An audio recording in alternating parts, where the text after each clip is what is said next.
হরে কৃষ্ণ। একদিন শ্রী প্রভু রামচন্দ্র লজ্জায় পড়ে যায় তার ভক্তদের কাছে। কিভাবে? চলুন মন দিয়ে একটু শ্রবণ করুন। প্রভু শ্রী রামচন্দ্র যখন বানর সেনাকে রামসেতু বানাতে বললেন, তারা বানাতে আরম্ভ করলেন। তারা পাথরে রাম নাম লিখে এক এক করে পাথরগুলোকে জলে ফেলতে লাগলো এবং সেই পাথর জলে ভাসতে লাগলো। এটি দেখে প্রভু অনেক বিস্মিত হলেন এবং তিনি কি করলেন, তিনি মনে মনে ভাবলেন যে ওরা যখন ফেলছে, পাথরটা যখন জলে ভাসছে, আমিও একটা ফেলে দেখি। তো প্রভু করলেন কি, একটা পাথর তুলে নিয়ে জলে ফেলে দিলেন। কিন্তু এ কি হলো, পাথরটি জলে ভাসলো না, বরং তা ডুবে গেল।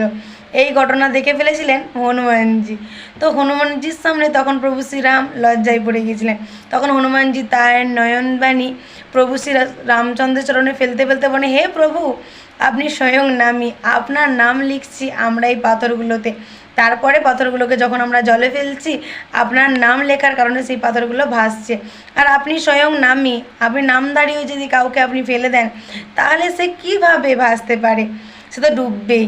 তার কথা তাৎপর্য হচ্ছে যে ভগবান যাকে ডোবায় তাকে কেউ ভাসাতে পারে না, আর যেই ব্যক্তিকে ভগবান ভাসায় তাকে কেউ ডোবাতে পারে না।